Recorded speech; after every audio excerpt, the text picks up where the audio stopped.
Hello everyone, मैं doctor PL बडार। आज Rajasthan GK की ये अपनी नदियों की जो क्लास चल रही है उसमें अपन तीसरा चैप्टर पढ़ेंगे राजस्थान जीके का। थोड़ा सा आइए समझ लेते हैं। पहले चैप्टर में अपन ने लूनी नदी को देखा था और लूनी की सभी सहायक नदियों के बारे में अपन ने देखा था। उसके बाद यहाँ से निकलने वाली 3 नदियाँ और माही नदी को अपन ने देखा था जो राजस्थान की उल्टे यू के आकार में चलती है। एक जो ये सारी नदियाँ मिलकर के अपने को अरब सागर की तरफ जाती है, यानी कि राजस्थान से बाहर निकलने वाली अरब सागर की तरफ जाने वाली नदियों के अंदर लूनी और माही मुख्य रूप से है, परंतु उसके साथ में 2 नदियाँ ये और इनकी ये सहायक नदियों के बारे में अपन ने पढ़ा था। उसके बाद अपन ने 8 अंतःस्रावी नदियाँ जो है जो आंतरिक प्रवाह को प्रभावित करती है, जो आंतरिक प्रवाह की तरफ चलती है, जो अंदर ही बहती है, जो जैसे गग्गर या सबसे प्रमुख नदी तो वैसे गग्गर, कांकड़ी, स्वाबी, सौथी, रूपारेली, रूपनगढ़, ये इनके बारे में अपन ने पढ़ा था। अब उससे आगे थोड़ा सा और टॉपिक लेते हैं। मित्रों, राजस्थान को जब अपन ने 4 भागों में बांट करके पढ़ा तो पहला भाग ये रेगिस्तान था, दूसरा भाग अपना ये अरावली क्षेत्र है जिसके बारे में मैंने आपको पहले बताया भी था, और कुछ क्लासें जो अपनी हो चुकी है उनके बारे में बात हुई थी। ये लूनी नदी है, इस लूनी नदी के बारे में बात की थी अपन ने। ये यहाँ से निकलने वाली ये माही नदी है, इस माही नदी के बारे में अपन ने बात की थी। ये यहाँ से होकर के गुजर जाती है, ठीक है ना। इस माही नदी के बारे में अपन ने बात कर ली थी। अब अपन आते हैं एक और नदी और एक और पूरा का पूरा पार्ट अलग से।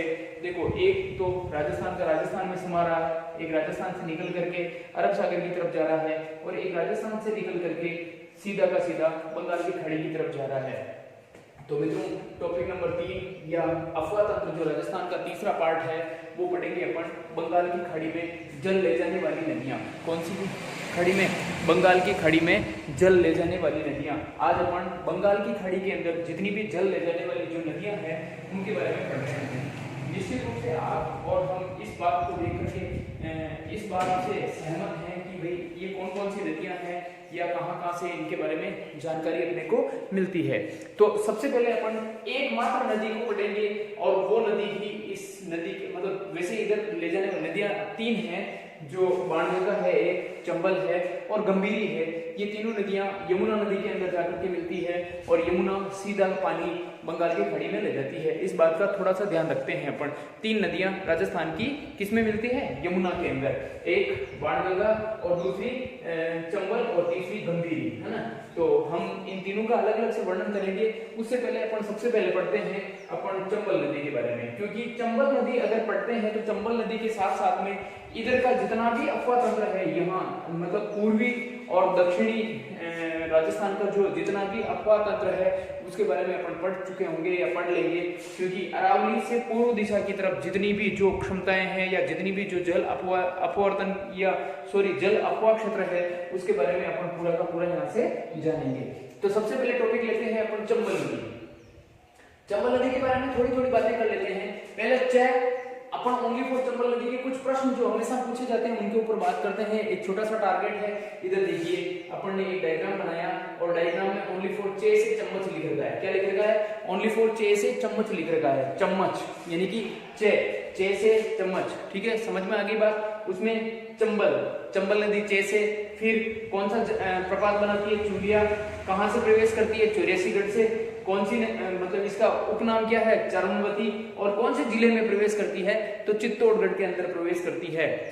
चम्मच से क्या क्या बन रहा है देख लीजिए, चंबल, चूलिया, चौरासीगढ़, चरमवती और चित्तौड़गढ़, ठीक है ना। बात आगे होगी समझ में। अब अपन आगे बढ़ते हैं, उपनाम की बात करते हैं। तो उपनाम इसके 2 हैं, चरमवती और कामधेनु। कामधेनु यानी नित्यवाहिनी 12 महीने बहने वाली नदी है। राजस्थान की ये सबसे बड़ी नदी है और सबसे मतलब माही नदी भी कभी कभार रुक जाती है, परंतु चंबल नदी अभी तक रुकने वाली नदी नहीं है। और चंबल नदी के अंदर बार मतलब 12 माह से पानी बहती रहती है और नित्य मतलब इसकी जो अनंत गहराइयां हैं उनमें पानी चलता ही रहता है।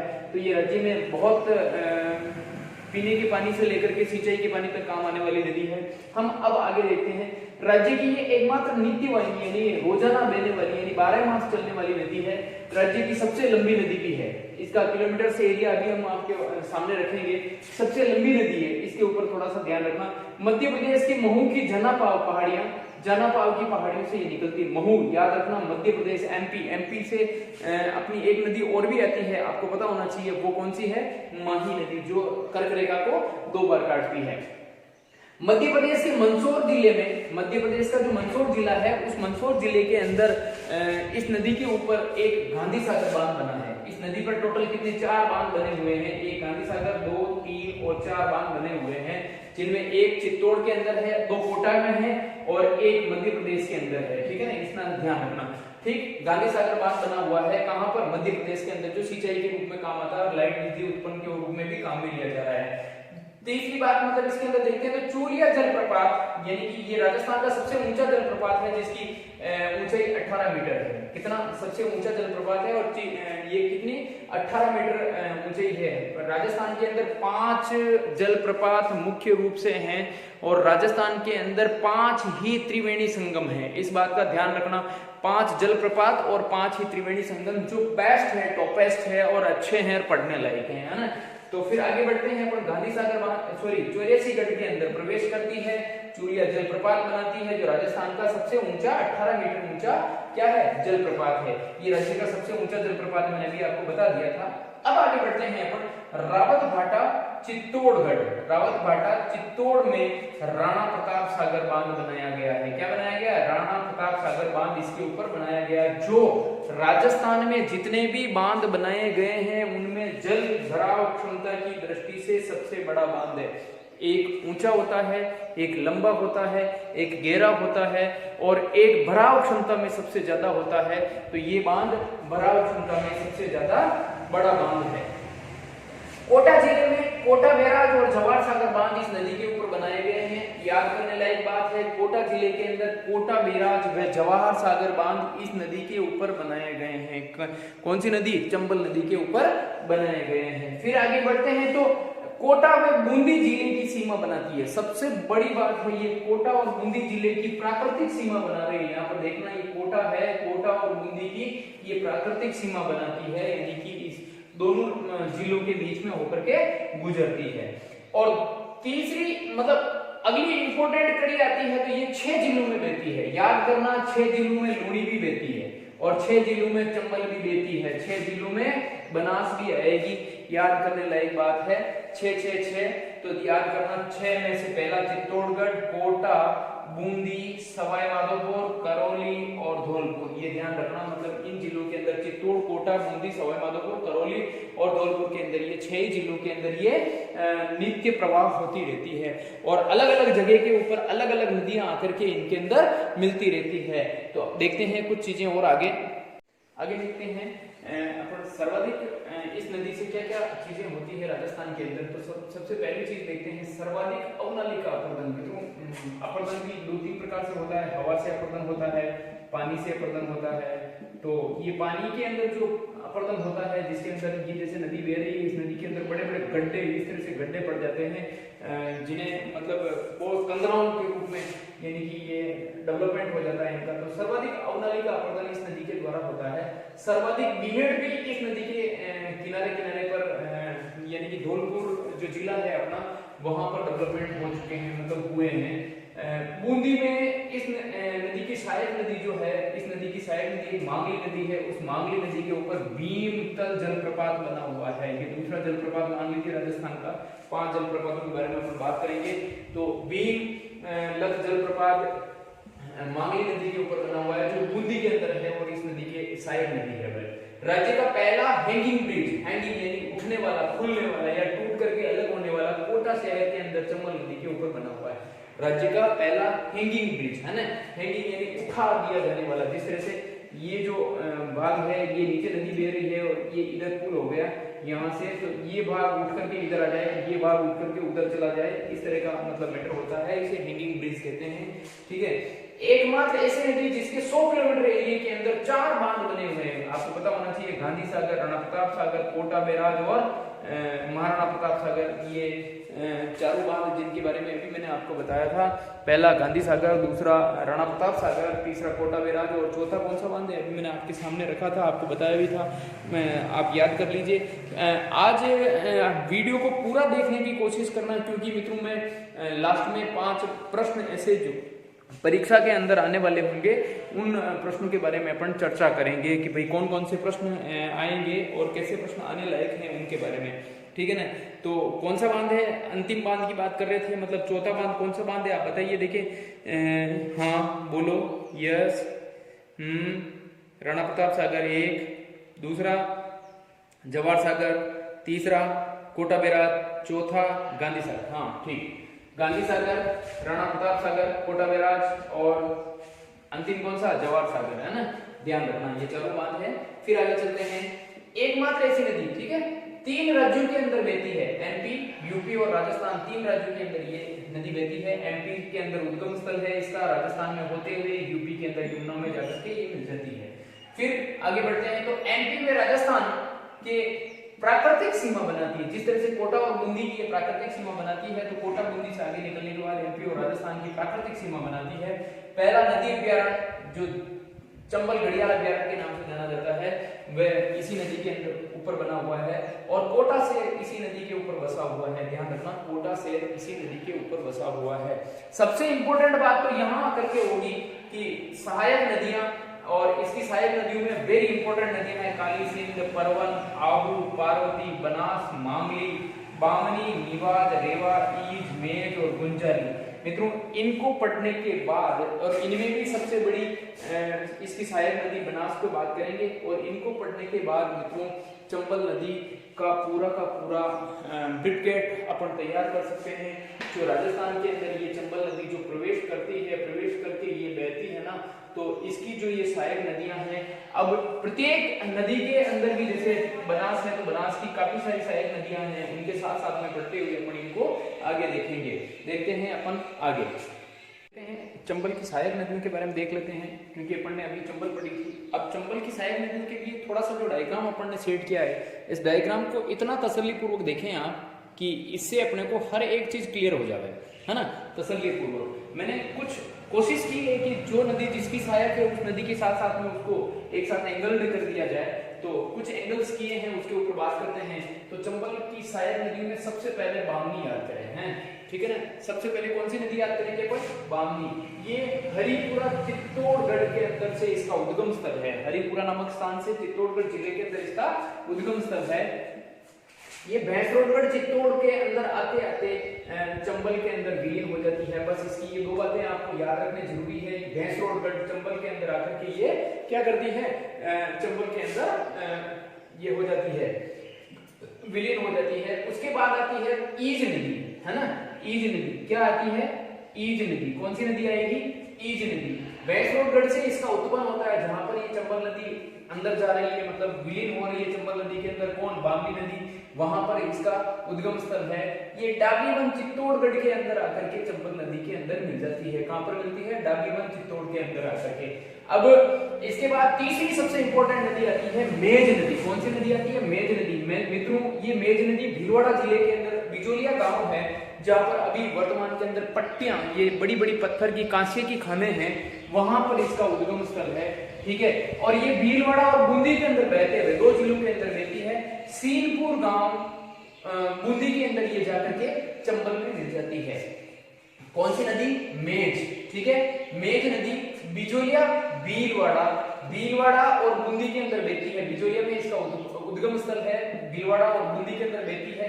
सीनपुर गांव बूंदी और चंबल, बूंदी जिले के अंदर जाकर के ये चंबल के अंदर मिल जाती है। अब थोड़ी सी बात करते हैं इसके आगे, इसकी किसकी सहायक नदी, मेज की सहायक नदी की बात कर रहे हैं। मेज की सहायक नदी मांगली।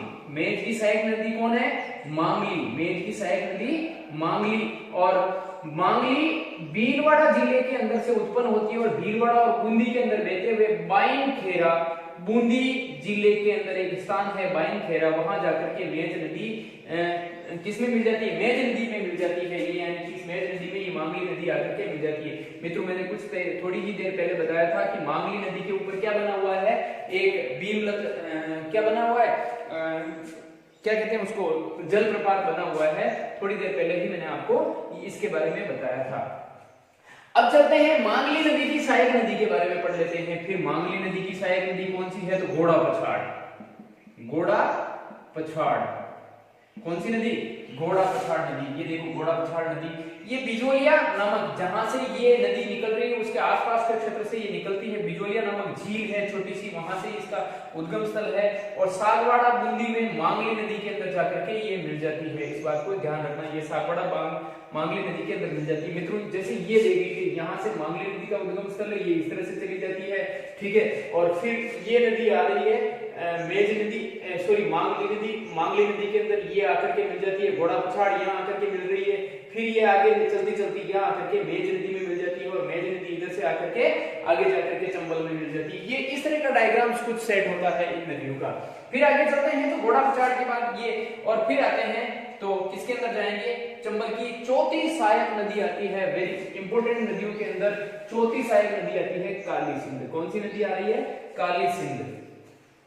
ये बांगली गांव देवास एमपी में इसका उद्गम स्थल है। देखो ये तीसरी नदी अपन जो पढ़ रहे थे उनके अंदर दो नदियां इंपोर्टेंट में आई थी पहले, मध्य प्रदेश के अंदर से उत्पन्न होने वाली, और ये देखिए बांगली गांव देवास में से उत्पन्न होने वाली काली सिंध नदी जो बिंदा गांव झालावाड़ से प्रवेश करती है। इसका भी पूरा एक थोड़ा सा याद रखना, बिंदा गांव झालावाड़ से ये प्रवेश करती है राजस्थान के अंदर, और नोनेरा गांव कोटा के निकट चंबल नदी में विलीन हो जाती है। वेरी इंपॉर्टेंट प्रश्न है, नोनेरा गांव कोटा, और ये झालावाड़, बारां, कोटा 3 जिलों के अंदर बहती है। इसका भी थोड़ा सा ध्यान रखना, ठीक है।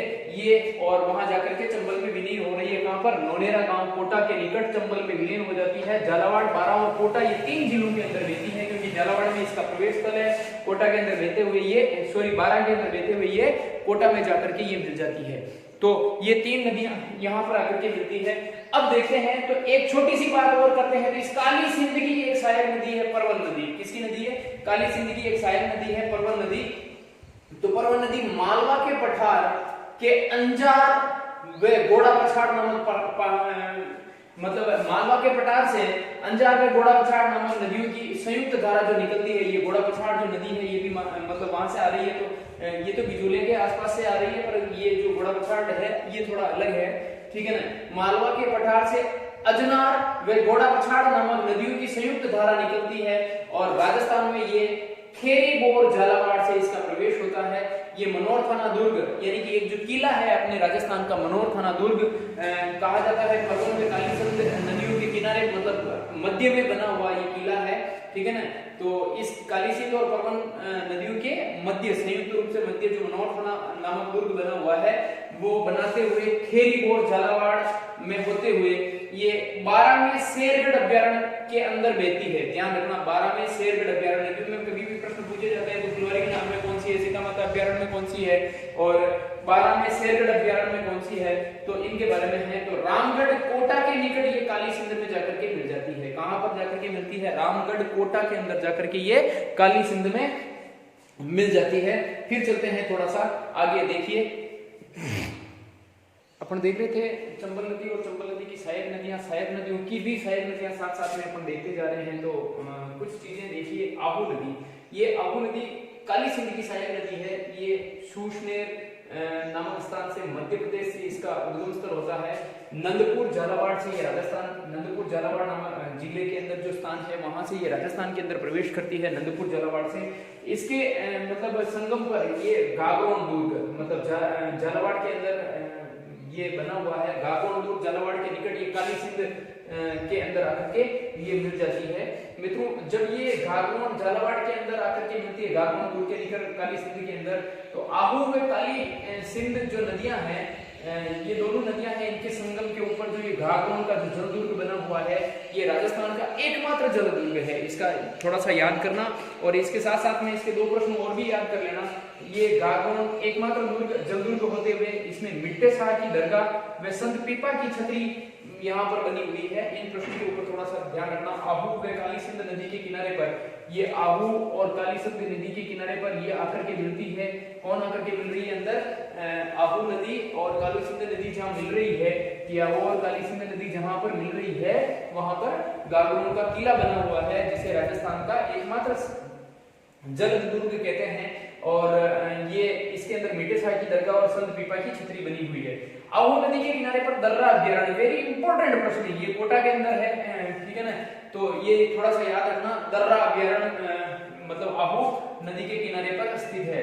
ठीक है, फिर आगे चलते हैं चंद्रभागा। ठीक है ना, तो ये चंद्रभागा भी काली सिंध की सहायक नदी है। ठीक है, ये सेमली गांव में इसका उद्गम स्थल है झालावाड़ के अंदर, और ये खाड़िया गांव के निकट काली सिंध के अंदर आकर के विलीन हो जाती है। तो थोड़ी सी बात करते हैं, तो इधर थोड़ा सा मैंने कुछ लिखा हुआ है, इसको आप एक एक अक्षरों में जो मैं लिखा रहा हूँ इसको लिखते जाओ, क्योंकि अपन आगे चल करके बहुत अच्छी चीजें देखने वाले हैं। अब आते हैं पुनः वापस चंबल की सहायक नदी पार्वती नदी के ऊपर बात करते हैं। आगे देखते हैं अपन पार्वती नदी, जो अपन बात कर रहे थे अभी। पार्वती नदी सीहोर देवास एमपी से इसका उद्गम स्थल होता है। ये प्रवेश राजस्थान के अंदर कयार 12 जिले के अंदर से प्रवेश करती है। किशनगंज जो शहर है वर्तमान के अंदर, ये इसी नदी के किनारे पर बसा हुआ है। सहायक नदियां इसकी रेतीली, अहेली, अंधेरी है। यहाँ ध्यान रखना, रेतीली, अहेली, अंधेरी है। पीलिया गांव सवाई माधोपुर के अंदर ये के निकट जाकर के चंबल के अंदर विलीन हो जाती है। राजस्थान व मध्य प्रदेश के मध्य 2 बार ये सीमा रेखा बनाती है। प्राकृतिक सीमा जो बात करते हैं तो 2 बार ये सीमा रेखा बनाती है राजस्थान मध्य प्रदेश के अंदर, ध्यान रखना। फिर बनास की बात करते हैं, अंतिम इसकी सबसे बड़ी सहायक नदी है बनास। और बनास की जब बात करते हैं तो ये खमनोर की पहाड़ियां राजसमंद से इसका उद्गम स्थल होता है, और राजसमंद, चित्तौड़, भीलवाड़ा, अजमेर, टोंक, सवाई माधोपुर के अंदर बहती है। यानी 6 जिलों में चंबल बहती है, 6 जिलों में बनास और 6 जिलों में लूनी बहती है, ये ध्यान रखना। बिगोद भीलवाड़ा में बनास व बेड़च और मैनाली मिलकर के राजस्थान का दूसरा त्रिवेणी संगम बनाते हैं। ध्यान रखना, बनास, बेड़च और मैनाली ये तीनों जिले मतलब नदियां मिलकर के राजस्थान का दूसरा कौन सा त्रिवेणी संगम बना रहे हैं। 5 त्रिवेणी संगमों के बारे में बात करेंगे अपन। सवाई माधोपुर में इस नदी पर ऊपर इसरदा बांध बनाया गया है। कौन सी नदी पर? बनास नदी पर सवाई माधोपुर में इसरदा बांध बनाया गया है। टोंक में बिसलपुर परियोजना या बिसलपुर बांध बनाया गया है। ये राज्य की सबसे बड़ी पेयजल परियोजना है, याद करना। और चित्तौड़ के अंदर, चित्तौड़गढ़ के अंदर रासमी तहसील के अंदर इसके ऊपर मातृकुंडिया बांध भी बना हुआ है। ये थोड़ा सा याद करने लायक प्रश्न है। फिर देखिए रामेश्वरम, रामेश्वरम में सवाई माधोपुर, जो रामेश्वरम स्थान है सवाई माधोपुर, वहां पर ये जाकर के चंबल में विलीन हो जाती है, और चंबल से फिर ये यमुना की तरफ पानी ले जाने के सहायक बन जाती है। इसका उपनाम वर्णासा, वशिष्ठी आदि चरणवती, तो उसे चंबल को कहते हैं, ध्यान रखना। वर्णासा, वशिष्ठी, वन की आस, ये इस नदी को कहा जाता है। राज्य की सबसे लंबी नदी पूर्ण बहाव क्षेत्र में, यानी कि राज्य के अंदर ही बहने वाली सबसे बड़ी नदी यह है। अब इसकी सहायक नदियों के बारे में देख लेते हैं। 2-4 इसकी सहायक नदियां हैं, देखते हैं। पहली नदी चलते हैं आगे, तो अपन देखते हैं बनास की सहायक नदी में बेड़च का उद्गम स्थल गोगुंदा की पहाड़ियों से होता है, और गोगुंदा की पहाड़ियों से निकलने के बाद इसे आहाड़ नदी के नाम से जाना जाता है। उदय सागर झील तक इसे आहाड़ नदी के नाम से जाना जाता है। उदय सागर की झील को पार करने के बाद ये बेड़च नदी के नाम से जानी जाती है। मित्रों, ये है आहाड़ सभ्यता की जननी भी कही जाती है, या आहाड़ सभ्यता इसके किनारे पर फली फूली। चित्तौड़गढ़ दुर्ग बेड़च नदी के किनारे और गंभीर नदी का जो संगम स्थल बनता है वहां पर है, और इसकी बेड़च की सहायक नदी गंभीरी नदी है, या गंभीर नदी या गंभीरी नदी जो भी है उसके बारे में आप बात कर सकते हैं। ये संगम पर बनी हुई है। चित्तौड़ में इस नदी के ऊपर, यानी कि बेड़च नदी के ऊपर गोसुंडा बांध बनाया गया है अप्पावास गांव के अंदर। ठीक है ना, ये याद रखने लायक बात है। फिर अगली नदी लेते हैं मेनाल। मेनाल मांडलगढ़ की पहाड़ियां जो है, वो जो पट्टियां, जो काशा खान जिसे अपन ने पहले पढ़ा था उसके बारे में, तो वहां से इसका उद्गम स्थल होता है। ये बिगोद भीलवाड़ा के निकट बनास के अंदर जाकर के मिल जाती है। बिगोद के निकट बनास में आकर के मिलती है। सबसे इंपॉर्टेंट इस मेनाल नदी का भाग है, तो ये तीसरा जो राजस्थान का जलप्रपात है मेनाल जलप्रपात, इसके बारे में इस नदी के स्थित है। कौन सी नदी? मेनाल। कहां पर स्थित है? मांडलगढ़ के अंदर। कौन सा जलप्रपात? मेनाल जलप्रपात। ठीक है, नदी और जलप्रपात दोनों एक ही है। कोठारी नदी आते हैं, तो कोठारी नदी दिवेर की पहाड़ियां राजसमंद के अंदर से इसका उद्गम स्थल होता है। नंदराई भीलवाड़ा के निकट, ये बनास के अंदर, भीलवाड़ा के निकट यानी भीलवाड़ा जिले में आकर ये बनास के अंदर मिल जाती है। मांडल में मेजा बांध इस कोठारी नदी के ऊपर बनाया गया है। मित्रों ध्यान रखना, अपन ने बनास नदी पढ़ी, बनास के ऊपर मातृकुंडिया बांध जो बना हुआ है, वहां से फीडर लाइन के द्वारा इस मेजा बांध को पानी दिया जाता है, और भीलवाड़ा जिले की जल आपूर्ति का सबसे बड़ा साधन मेजा बांध है। फिर इसकी एक और सहायक नदी देखते हैं, खारी नदी। बिजराल गांव की पहाड़ियां, राजसमंद से इसका उद्गम स्थल होता है।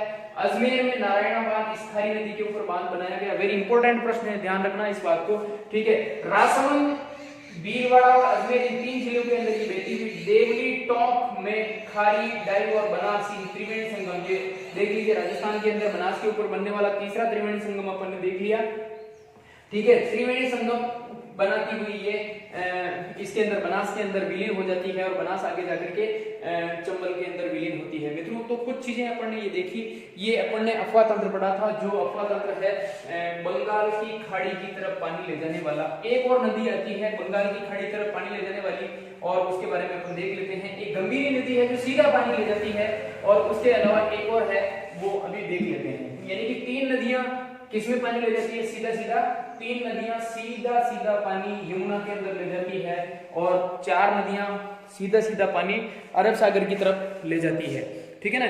तो अगली नदी जो अपन बात कर रहे थे वो है बाणगंगा या अर्जुन गंगा।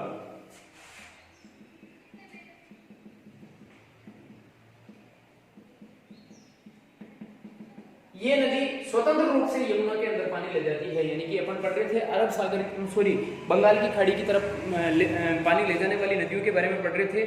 तो ये नदी सीधा सीधा बाणगंगा, अर्जुन गंगा है, जो सीधा सीधा कहां पर पानी ले जाती है, यमुना के अंदर ले जाकर पानी डालती है। इसका उद्गम स्थल जयपुर बैराट की पहाड़ियां हैं।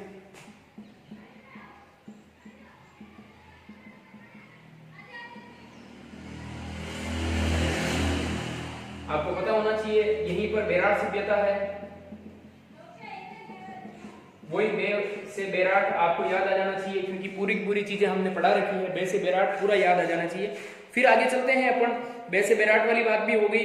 तो ये जमवा रामगढ़ बांध जो है इसके ऊपर बना हुआ है, इस बैराट नदी, बाणगंगा नदी के ऊपर जमवा रामगढ़,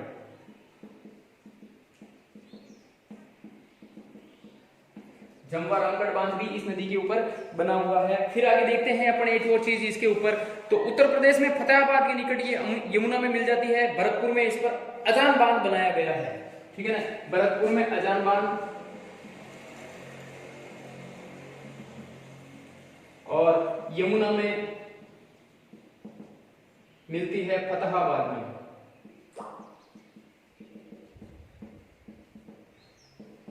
ठीक है, यमुना फतेहाबाद, मतलब यमुना में जो ये फतेहाबाद में जाकर के मिल जाती है, और भरतपुर के अंदर ये अजान बांध बनाती है, ठीक है ना। याद रखना, बाणगंगा या अर्जुन गंगा, इसे इसके पीछे बहुत बड़ी किंवदंती भी है, परंतु ध्यान इसको छोड़ करके आप तो सबसे पहले इसके ऊपर आते हैं कि इसके यहाँ पर एक सभ्यता नदी पड़ी हुई है, बैराट सभ्यता, ठीक है। ये 3 जिलों के अंदर बहती है, राजस्थान के बहुत 3 जिलों के अंदर ये बहती है, जयपुर, दौसा और भरतपुर के अंदर। कौन से? जयपुर, दौसा और भरतपुर। ये चीजें छोड़िए और इस चीज के ऊपर आप थोड़ा सा फोकस करना, इसको आप अपने डायग्राम्स या इसको आप अपने उसके अंदर उतार लेना। ये चंबल की सहायक नदियां हैं। पार्वती की सहायक नदी कौन कौन सी? रेती की, अहली, अंधेरी। बनास की सहायक नदी बेड़ल की सहायक नदी गंभीरी, ठीक है। और फिर बाद में बनास की वापस सहायक नदी कोठारी, मेनाल, खारी, बड़ी बड़ी नदियों के बारे में बात हो रही है। काली सिंध की परवन, आहू, चंद्रभागा, ठीक है। और मेज, ठीक है, मेज में मांगली, घोड़ा पछाड़, और ये ईच और बाई, ये नदियां थी जो ये इसकी थी। तो ये एक पूरा का पूरा जो जलतंत्र है, इस जलतंत्र के बारे में अपन ने अच्छी तरह से देखा।